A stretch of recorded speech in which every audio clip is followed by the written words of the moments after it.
How's it going, everyone? My name is George, and today we are going to be continuing the Thor review series with the final Thor film before Thor Love and Thunder comes out later this week, Thor Ragnarok. Now, this film is a lot different from the first two Thor films. This was directed by Taika Waititi this time, and once again stars Chris Hemsworth, Tom Hiddleston, Anthony Hopkins, as well as Kate Blanchett as Hela, and Jeff Goldblum as the Grandmaster, the two film antagonists. And also we got Tessa Thompson coming in as Valkyrie. So in this film, Loki has been ruling as Odin, and Odin's been on Earth. And when Odin finally passes away, Thor's older sister Hela breaks free and comes to rule Asgard. And now Thor and Loki need to get back to Asgard to go and stop her, but they're on this planet Sakaar. So with Thor Ragnarok, like I said, this is a much more different Thor film than the previous two films. It's longer than the first two Thor films. The first two Thor films are kind of some of the have the shortest run times of movies compared to other MCU movies. This film is 2 hours and 10 minutes long.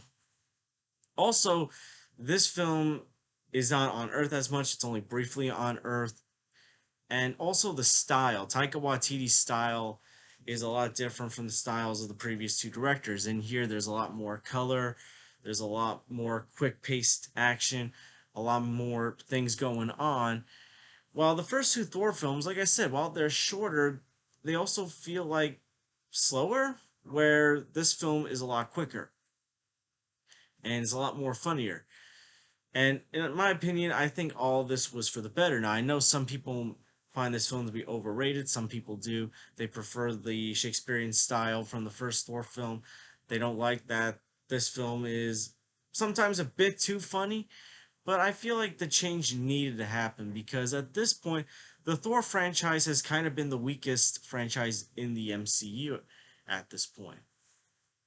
So they need to change something up.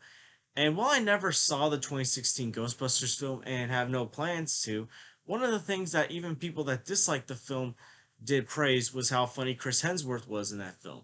So I like the fact that they utilized how funny Chris Hemsworth can be because he is funny in this film, but he also knows when to be serious. In my opinion, this is probably my favorite performance of Chris Hemsworth as Thor because he balances out both the funny side of Thor and even the more mature side of Thor at the same time. And Tom Hiddleston as Loki is still very good. You never get tired of him when you think like, okay, we've had enough Loki, but like he's still very good in this film, and it feels like by the time this film ends, him and Thor have a good understanding of one another finally after a rough like few movies with them from Thor, the Avengers, and Thor: The Dark World. As far as Kate Blanchett as Hela goes, she's not the best MCU villain, but I think she's a very good villain. She definitely is very dangerous, and it's shown when she kills the Warriors 3. And I will say I don't like how the Warrior 3 like die pretty quickly, but that's probably my only big concern about the film. But it also helps establish how big of a threat Hela is. And yeah, compared to Malekith, this is Hela's a very powerful villain that actually is a good villain. She's not the best, but she's a pretty good villain. The Grandmaster, Jeff Goldblum as the Grandmaster. This character definitely fits Jeff Goldblum's style. That cocky, witty humor very works out very well with this character. Tessa Thompson as Valkyrie, another very good character that's introduced in the film, and you learn more about her backstory and how she was the only Valkyrie that survived Hela, and also the character Korg, voiced by Taika Waititi. Great addition to the franchise, very funny. He's a comedic relief character that never gets old no matter how many times you watch the film. The setting of Sakaar looks very good. Visually, this film is great as always, and I'm glad that we're going to other new worlds. And oh yeah, I want to get into the Hulk. Mark Ruffalo is in this film as the Hulk, aka Bruce Banner.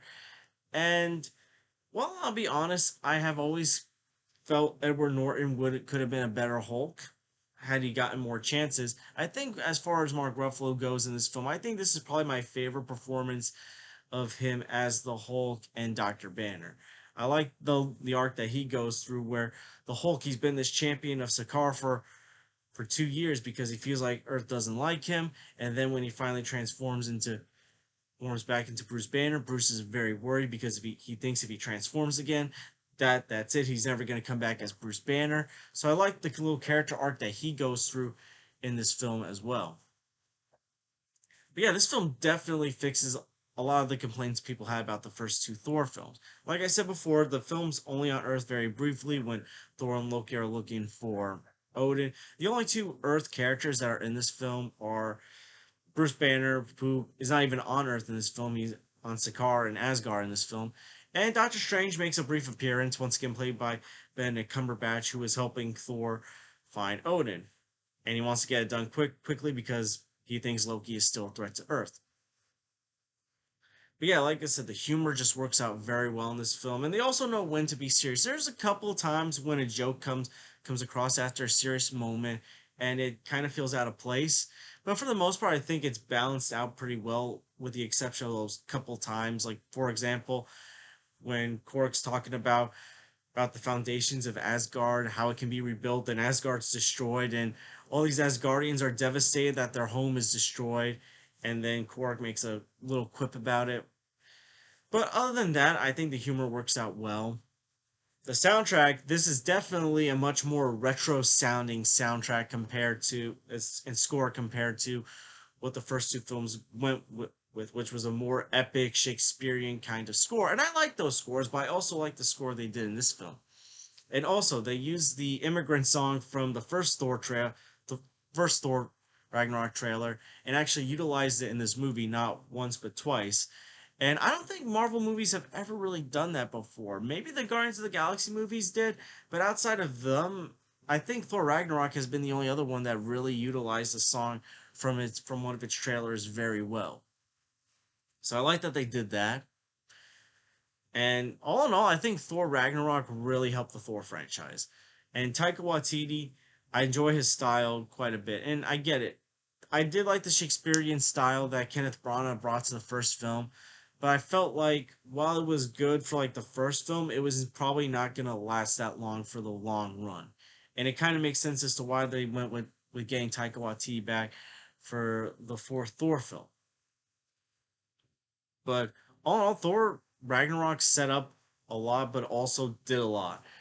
And it definitely sets up a character arc for Thor leading into Infinity War and Endgame, because this is the second to last MCU film before Infinity War came out. So it does a lot to set up Thor's arc once Thanos comes in, because basically, as these Thor movies have gone, Thor loses a lot. In the first Thor film, the only thing he really loses is his powers for a while.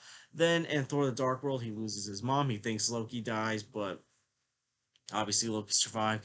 In this film, he loses some of his friends. He loses his father. He loses Asgard.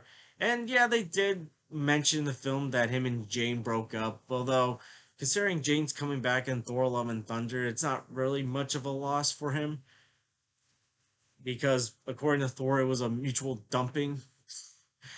I'm still wondering about that. Well, maybe we'll find out what happened in Thor: Love and Thunder.